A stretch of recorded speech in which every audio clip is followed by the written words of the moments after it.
Salut à tous, c'est Rafi857 et aujourd'hui on se retrouve pour une nouvelle vidéo et cette fois-ci sur la Dreamcast. Et oui, car je remets en marche les projets Dreamcast et donc là nous sommes rendus au projet Dreamcast 5 si je ne m'abuse. Et je pense à mon goût que c'est le projet ultime, c'est-à-dire la version finale donc des mods que je voulais faire sur cette mythique console. Voilà, donc là en clair je vais vous montrer le mode complet que j'ai pu effectuer donc sur cette machine. Et ensuite eh bien, nous ferons des tests tout simplement donc sur la bécane. Donc je lui ai rajouté un lecteur de carte SD que vous allez donc pouvoir voir juste ici.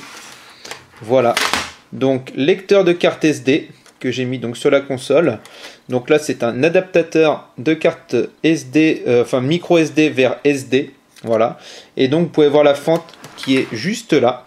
Alors ça, à mon goût, c'est ce que j'ai un peu loupé, disons, sur le mode, puisque c'est pas très propre, mais bon, voilà, c'est quand même un carré assez bien fait quand même, et donc qui ne nuira pas au design de la console. Voilà, donc là je vais remettre la carte SD. Et sur le côté, j'ai mis un gros bouton pour sélectionner entre le BIOS original et le BIOS modifié, puisque je lui ai mis un double BIOS dans cette machine. Et donc, à l'arrière, voilà ce que je lui ai fait.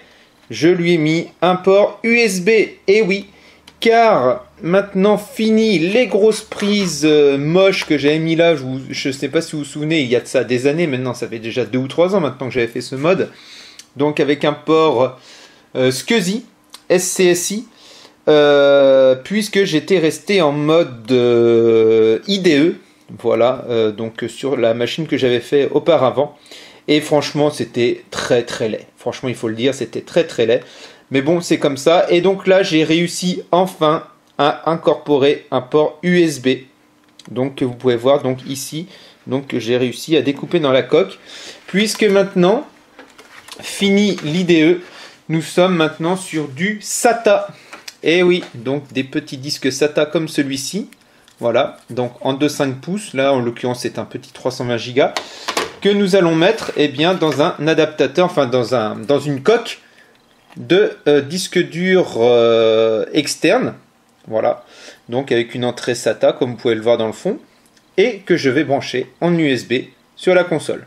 Et là franchement, je ne sais pas ce qu'on peut faire de mieux, je crois qu'on ne peut rien faire de mieux maintenant.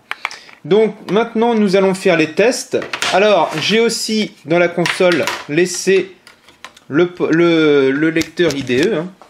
Le lecteur GD-ROM. Voilà, donc comme à l'origine, hein, bien sûr, qui lui est fonctionnel. Voilà, donc de toute manière, nous allons faire tous les tests possibles sur la console pour vous faire voir que tout est fonctionnel et que tout fonctionne très bien.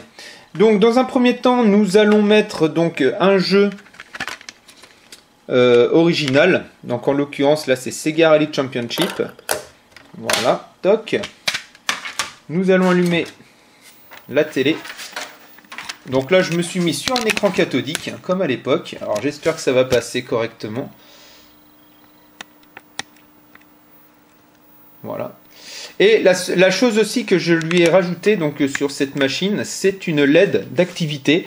Donc qui se situe au même niveau que la LED classique, puisqu'elle est branchée au même endroit.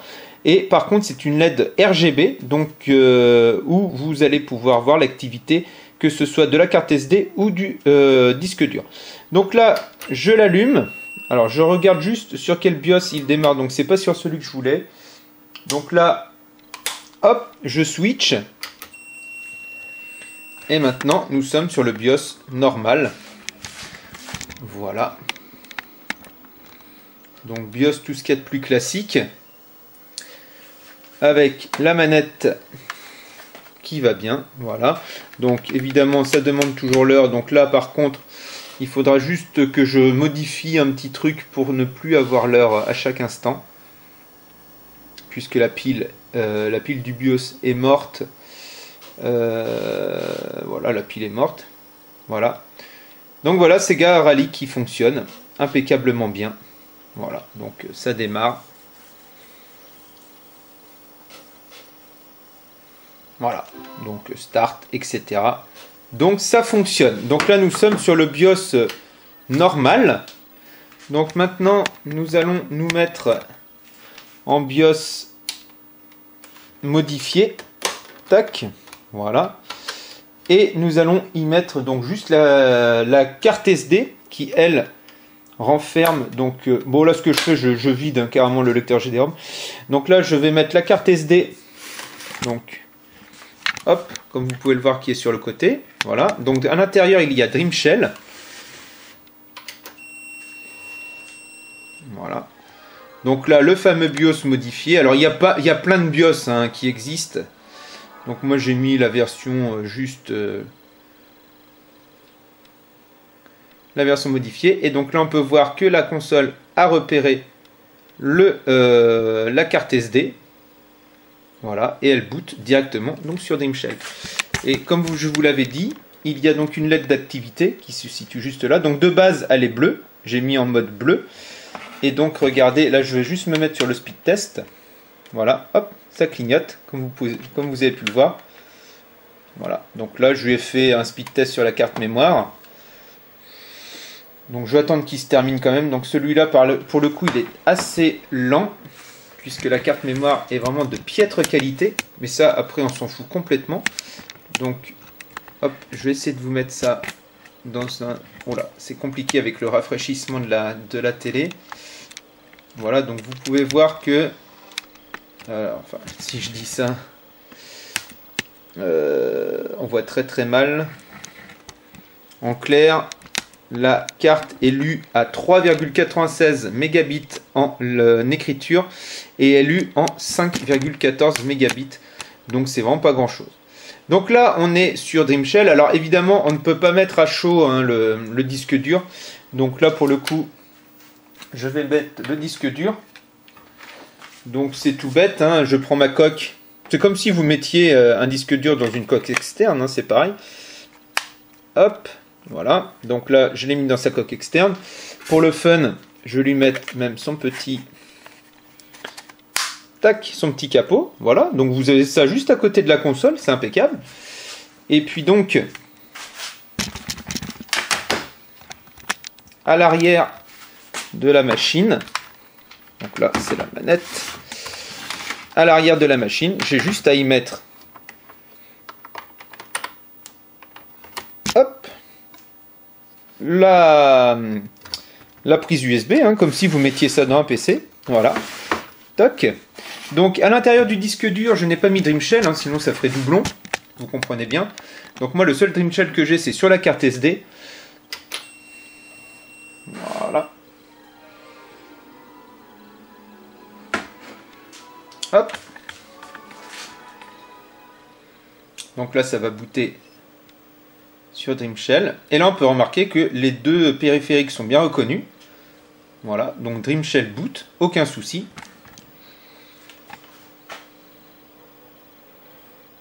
Et voilà. Et donc maintenant, eh bien, on est sur le menu, sur le bureau de Dreamshell. Donc vous ne voyez pas grand chose, mais enfin, c'est pas grave. Et donc là, pour le coup, on peut aller sur le speed test. Et là, par exemple, le disque dur est beaucoup plus rapide. Vous voyez, celui-là, il a 51 mégas 04 en écriture et 85 en lecture. Voilà. Et maintenant, on peut aller charger un jeu. Alors, on peut aussi jouer à nos jeux GD-ROM. Voilà, en mettant un GD-ROM à l'intérieur, il n'y a aucun problème en allant sur cette option. Et donc nous, eh bien, on va aller dans ISO-Loader. Si je le trouve, voilà, il est juste là. ISO-Loader. Hop. Et donc là, il a vu soit sur la SD, le CD ou le HDD. Donc là, pour le coup, on est sur le disque dur directement.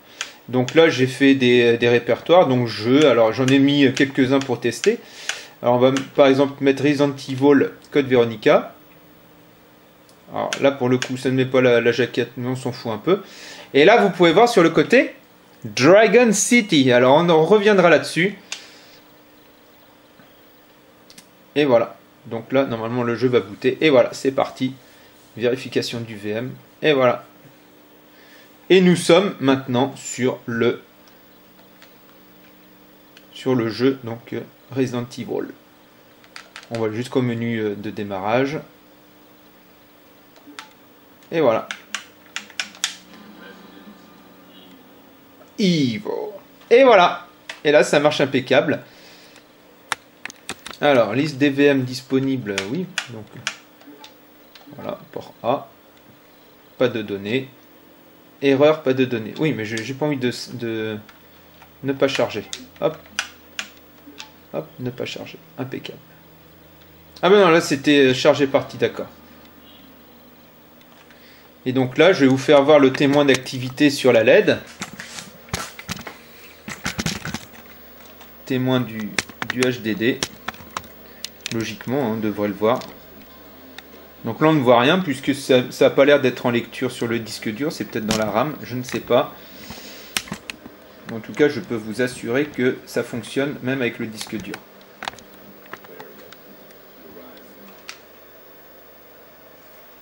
Ou alors on le voit, mais très peu. Mais c'est pas grave.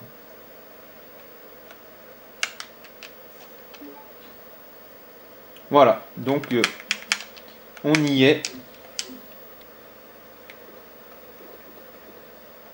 Hop.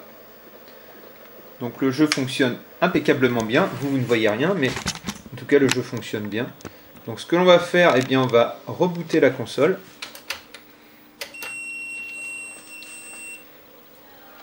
Voilà.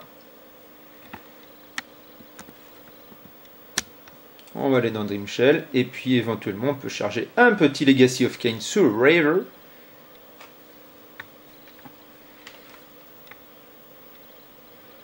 Voilà, donc on va aller dans Isoloader. Alors si on veut, on peut démarrer directement sur Isoloader.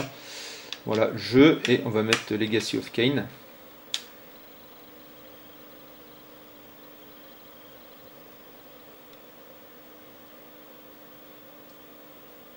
Si ça veut bien.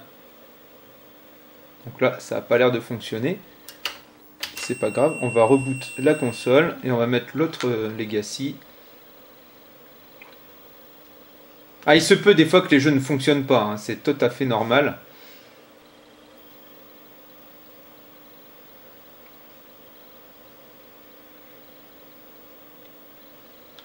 Donc on va retourner dans Isoloader. Hop, donc jeu. Et je vais mettre le premier. Voilà. Et voilà, là par contre ça fonctionne, il n'y a aucun problème. Bon, c'est que l'ISO que j'ai mis n'était pas le bon. Voilà. Donc là vous pouvez bien voir sur le memory stick, sous le River. Le memory stick, le Virtual Memory Unite, le VMU. Voilà. Alors on peut pas charger, j'ai pas de save. Pour sauvegarder, oui. Tac. Et voilà. La mythique intro.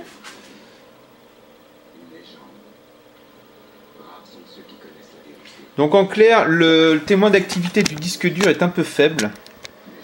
Je ne sais pas si vous le verrez. En tout cas, ça vibre. Mais c'est très faible. Après, c'est pas grave, on s'en fout un peu. En tout cas, il existe. Si au cas où je vois que j'ai un petit souci, je peux aller voir directement.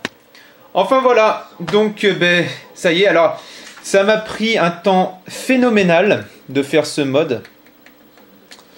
Puisque j'ai eu évidemment pas mal de soucis, que ce soit avec les adaptateurs SATA, que ce soit avec pas mal de bricoles. Énormément de problèmes. Et bon, à la fin ça marche heureusement, mais j'ai mis aux environs de 3 semaines pour le faire. Bon, maintenant je suis rodé, donc je pourrais le faire sans souci dorénavant. Mais sachez que c'est un mode qui, dans un premier temps, demande quand même pas mal de dextérité et surtout beaucoup de patience. Il y a des fois, j'ai fait des sessions de 6 heures sur le GD-ROM et pour qu'à la fin ça ne fonctionne pas. Je ne comprenais pas mes erreurs et je les ai compris par la suite, mais bon, vous comprenez que sur le coup, c'est assez frustrant. Alors, je voulais surtout remercier Monsieur Dragon City. Sans lui, je pense qu'il y a des choses que je n'aurais jamais réussi. Par exemple, pour les adaptateurs SATA, je ne savais pas qu'il ne fallait pas souder la pin 1 sur le GD-ROM. Ça c'est quelque chose que je ne savais pas et c'est grâce à lui que je l'ai su, grâce à ses vidéos YouTube, grâce à son site internet qui est très très bien fait. Et d'ailleurs, sur son site internet, j'ai acheté le petit module permettant de mettre un BIOS secondaire. C'est quand même beaucoup plus simple, beaucoup moins fastidieux à faire avec son petit module. En plus, franchement, ça coûte que dalle. C'est un gars, on voit que c'est quelqu'un de passionné qui fait ça et qui donc vend, disons, son talent, mais vraiment le vend vraiment pas à titre lucratif, hein, vraiment. Le mec il fait ça vraiment pour rentrer dans ses frais et ça s'arrête là, j'imagine. Je pense qu'il prend une petite marge, mais vraiment rien de bien folichon. Donc je le remercie énormément. J'ai aussi pris dans sa boutique le ventilateur silencieux avec sa petite puce, son petit pic, permettant de rendre donc la console, enfin grâce au petit pic en fait ça déjoue la sécurité qui fait que la console s'arrête s'il n'y a pas de ventilateur de détecté. Donc ça c'est vraiment super. Donc vous pouvez l'entendre, hein. D'ailleurs la console fait vraiment beaucoup moins de bruit qu'une console classique. Si vous voulez je pourrais vous faire un petit comparatif, mais lui il l'a déjà fait, hein, sur sa chaîne. Donc je ne vois pas vraiment l'intérêt. Je vous convie vraiment à aller voir sa chaîne. Donc je lui ai acheté ça, je lui ai acheté donc le module pour le BIOS et je lui ai aussi acheté le module pour le GD-ROM pour pouvoir mettre donc un disque dur. Alors là, sur cette console-ci, je ne m'en suis pas servi car je pensais que mes problèmes venaient de son module alors qu'en fait pas du tout. C'était moi le problème, mais bon, j'ai fait fil par fil donc c'est beaucoup plus fastidieux. Mais bon, c'est pas grave, j'ai appris de mes erreurs et maintenant je pourrais m'en servir. D'ailleurs, je peux vous faire voir à quoi ressemble son petit module.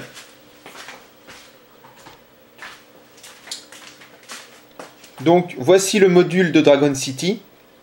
Donc là vous voyez, hein, c'est vraiment directement mis sur la carte du GD-ROM pour que vous puissiez en fait faire directement les petites soudures. Donc ça prend vraiment 3 minutes à faire. Et de l'autre côté, si vous voulez, vous pouvez soit mettre donc une prise IDE directement qu'il vend avec, ou alors vous pouvez y mettre des fils directement sortant du bornier, hein, si vous voulez par là, directement à relier donc sur un adaptateur IDE SATA. Moi c'est ce que j'ai fait pour mon mode, donc avec un adaptateur IDE SATA, et franchement ça marche super bien. Voilà, tout comme les adaptateurs IDE SATA,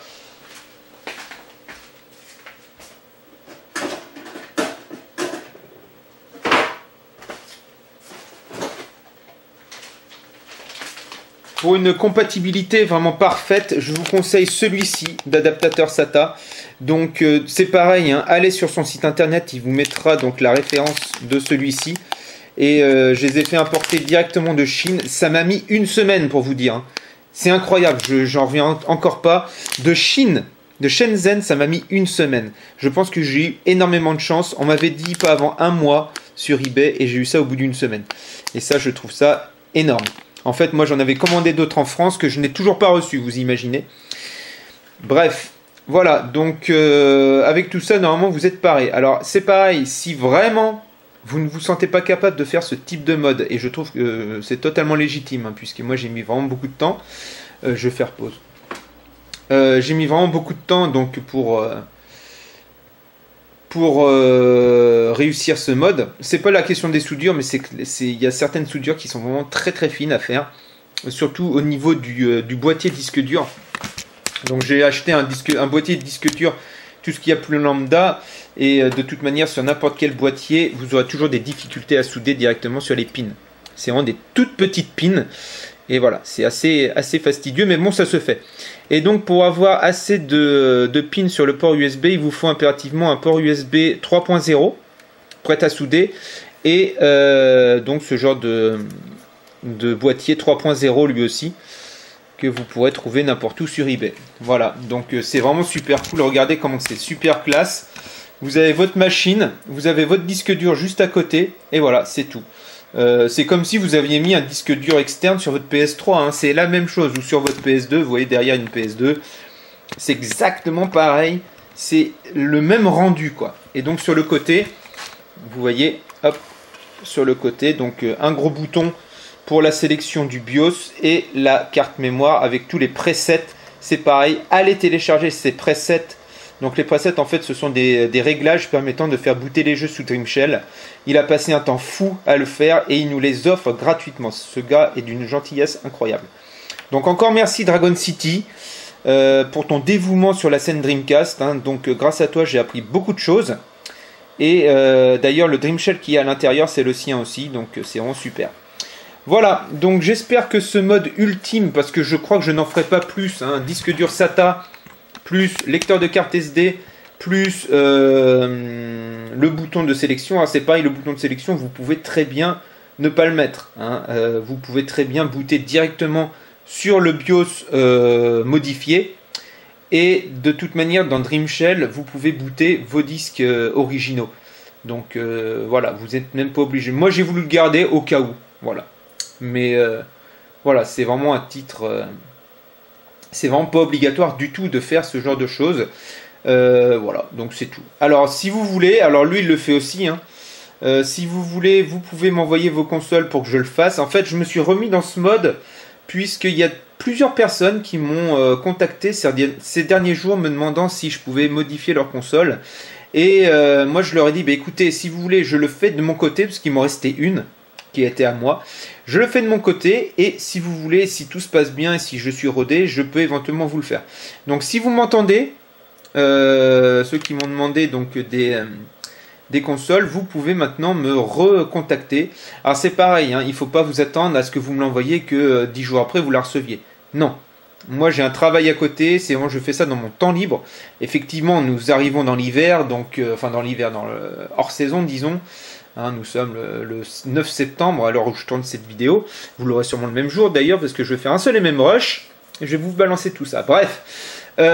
Donc si vous voulez, vous pouvez toujours me contacter. Il n'y a aucun souci là-dessus. Je vous répondrai.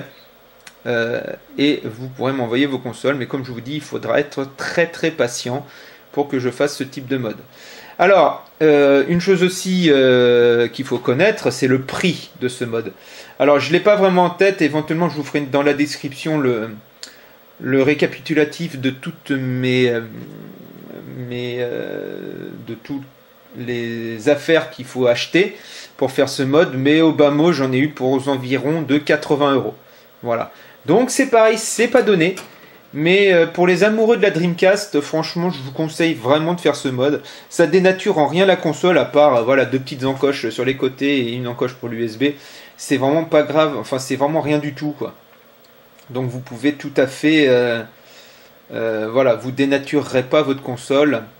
Absolument pas. Donc ça c'est le gros avantage. Et de plus, le lecteur GD-ROM est de reste à l'intérieur. Voilà, donc ça c'est trop bien. Et par contre, vous ne pourrez pas mettre de carte flash, puisque c'est un mode en SATA. Mais je pense que le mode SATA, c'est le meilleur des modes qui existent à ce jour, donc pour la console. Et de plus, moi je pense que je vais changer pour un SSD, mais bon, pour le moment, j'ai un disque dur mécanique, et franchement, c'est amplement suffisant pour l'utilisation que j'en fais. Mais rien ne vous empêche de mettre un disque dur USB. Et pour le transfert de vos jeux, eh bien... soit vous vous servez d'un dock que vous mettez sur votre bureau, comme celui-ci, par exemple. Vous voyez, par exemple, celui-là, je l'ai trouvé en déchetterie juste hier. Hein. Bref, je ferai peut-être un compte-rendu déchetterie sur ce que j'ai trouvé. Enfin, vous pouvez mettre donc ça sur un dock. Hein, directement, vous sortez le disque dur de la machine, enfin du boîtier, vous mettez ça sur le dock et vous balancez vos jeux. Franchement, c'est très très simple, rien de contraignant. Ou alors, moi, ce que j'ai fait... ce que je faisais jusqu'à maintenant, c'est prendre ce genre de petits trucs. Donc c'est un adaptateur donc SATA USB, voilà, comme ça, tout nu, hein, et c'est trop bien. Et puis comme ça, vous pouvez donc mettre vos jeux directement du PC vers votre disque dur ou votre SSD, et ensuite directement dans votre console. Et en avant-guingant, ça fonctionnera. Donc c'est vraiment trop bien ce mode. Voilà, c'est le mode ultime. Je crois que je n'en ferai pas d'aussi bien. Pareil, la compatibilité des cartes SD, il y en a une qui n'a pas fonctionné, et là avec l'adaptateur donc micro SD vers SD, ça a fonctionné. Bon, que j'ai eu de la chance, disons. Mais bon, aujourd'hui une carte SD ça vaut vraiment pas grand chose, et vous aurez la possibilité d'en changer. Voilà, donc j'espère que cette petite vidéo vous aura plu. Hein, pour la rentrée, c'est plutôt pas mal. Donc comme vous avez pu voir, je suis très peu actif sur la chaîne. Maintenant, ce sera des vidéos comme ça, hein, vraiment au compte-gouttes. Je compte vraiment plus trop alimenter cette chaîne, malgré que je sois très content de ce qu'elle peut me procurer. Voilà. Mais en tout cas, ce mode m'a quand même fait passer énormément de temps, et moi j'adore ça, donc ça me dérange absolument pas de faire ce genre de choses. Voilà, donc j'espère que cette petite vidéo vous aura plu, et puis sur ce, je vous dis à très bientôt. Salut!